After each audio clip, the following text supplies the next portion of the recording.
Estás escuchando un devocional del reto Mujer Verdadera 365 cronológico. Día 238. Lamentaciones, capítulos 3 al 5. Escrito por Mirna Ortiz, leído por Mirna Ortiz. El día de ayer nos lamentamos con el pueblo de Israel y con el autor. Quizá tú también te lamentaste por tu pecado.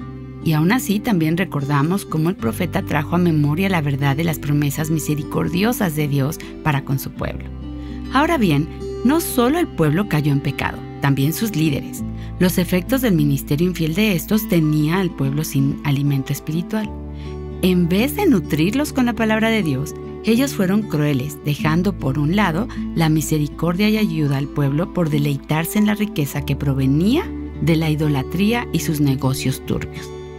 Era mejor morir de una vez que estar sufriendo por hambre. El sufrimiento de Judá fue lento y prolongado a manos de un cruel enemigo, que aunque por un momento se gozara y alegrara, pronto vendría su sentencia de juicio. Estamos aprendiendo cómo podemos aplicar a nuestra vida lo que este pueblo sufrió. Recuerda, no leemos la palabra solo para adquirir conocimiento intelectual, sino para conocer más íntimamente a Cristo, el personaje central de la Biblia, y para que ese conocimiento se vea reflejado en nuestra vida práctica, en nuestros afectos, prioridades, relaciones, decisiones y todas las áreas de nuestra vida. El autor reconoce que la ira del Señor ha sido derramada contra su pueblo como juicio al pecado de profetas y sacerdotes y la deshonra e impiedad del pueblo. Todos vivían deshonrando a Dios. Por tanto, el pueblo fue dispersado y puesto fuera de la presencia de Dios, de la cual ellos pensaban nunca serían separados. Había desesperanza, tristeza y dolor. Sin embargo, Jeremías sincera su corazón ante el Señor y de esa forma su pensamiento va siendo transformado hasta llegar a hacer una hermosa plegaria en la que reconoce quién es el Señor. Pero tú, oh Señor, reinas para siempre. Tu trono permanece de generación en generación. ¿Por qué te olvidas para siempre de nosotros y nos abandonas a perpetuidad? Restáuranos a ti, oh Señor, y seremos restaurados. Renueva nuestros días como antaño, a no ser que nos hayas desechado totalmente y estés enojado en gran manera contra nosotros. Lamentaciones 5, del 19 al 22. Recuerda cuán compasivo ha sido el Señor con su pueblo. Recuerda su inagotable misericordia, amor y fidelidad.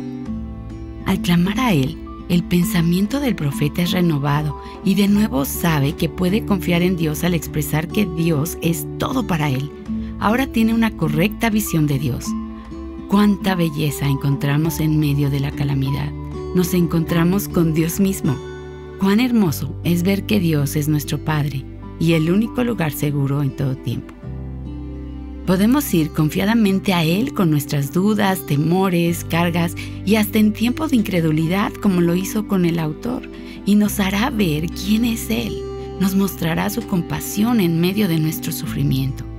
Solo Dios puede renovar nuestra mente y hacernos pensar con claridad, de manera que surja en nosotras la esperanza de que aún el futuro incierto para nosotras es conocido por Él y no debemos temer. Podemos descansar en que Él hará lo que se ha determinado para su gloria y nuestro bien. En Él podemos confiar en todo tiempo, aun cuando estemos siendo afligidos por causa de nuestro pecado o el de alguien más. El autor reconocía que su sufrimiento venía de Dios, que el pueblo y Él serían heridos, pero Dios tendrá compasión porque su amor es grande. Y eso es lo que debemos recordar y es el puerto donde anclamos en medio de la adversidad. Nada pasa que Dios no haya ordenado, pues a través de estas situaciones, Dios nos llama a venir a Él para perdonarnos y ser renovadas en Él. El autor había experimentado la fidelidad de Dios durante todo su tiempo de aflicción y ministerio.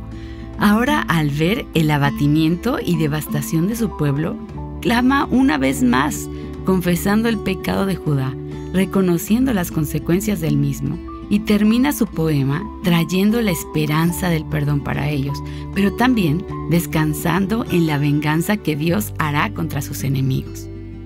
Quizá hoy veas a tu familia destruyéndose, la rebeldía de esos jóvenes que amas, la incredulidad de tus amigos, o tal vez estés siendo el centro de burla por tu fe. Hermana, no desistas. Dios está contigo. Él traerá la cordura. Él responderá tu clamor por amor a su nombre. Él ya ha derrotado al enemigo, te ha dado a Cristo. Por lo tanto, te ayudará a mantener la esperanza en tu corazón de que un día clamarás y Él te responderá. Dios permite cosas que no logramos entender, pero espera en Él, porque el Señor no desecha para siempre. Nos aflige y nos hiere por causa de nuestro pecado, pero se compadece de nosotras porque su amor por ti y por mí es grande. Este sufrimiento no es de muerte eterna, es para vida eterna.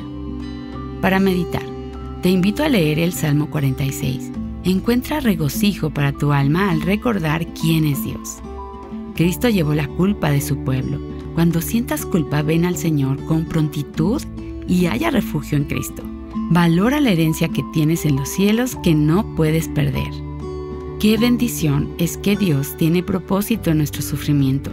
No hay verdadero gozo viviendo lejos del Señor. Aprendamos que solo cuando llegamos al desarme total de nuestras almas es que estamos listas para recibir de su gracia y empezar nuevamente a confiar en Dios. Para más contenido como este, visita avivanuestroscorazones.com.